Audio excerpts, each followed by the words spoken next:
In this video, you'll learn how to sign up for an eBay account.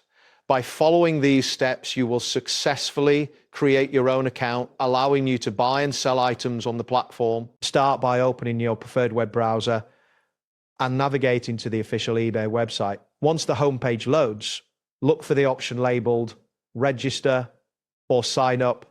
This option is typically located near the Sign In button. Clicking on this will direct you to the registration page where you can begin the account creation process. It is essential to ensure you are on the legitimate eBay website to protect your personal information. On the registration page, you will see a form where you need to enter your personal information, fill in your first and last name, along with a valid email address. Next, create a secure password that includes a combination of letters, numbers, and symbols.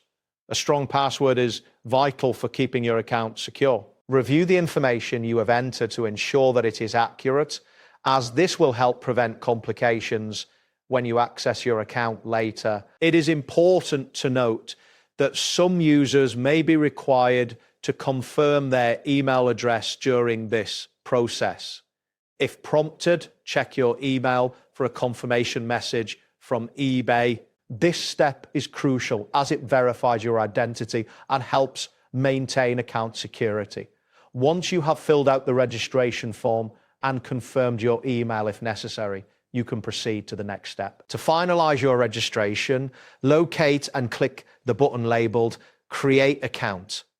After doing this, the system may send you a confirmation email to verify your identity. Open the email and follow the instructions provided within it to activate your account. This verification step is essential to ensure that your account is secure. Once you've completed the verification process, your eBay account will be ready for use. You can now log into your account, browse items available for purchase, and start buying or selling on the platform. Remember to keep your login details secure to protect your account from unauthorized access. That wraps up today's guide. Thanks for watching, and catch you in the next tutorial.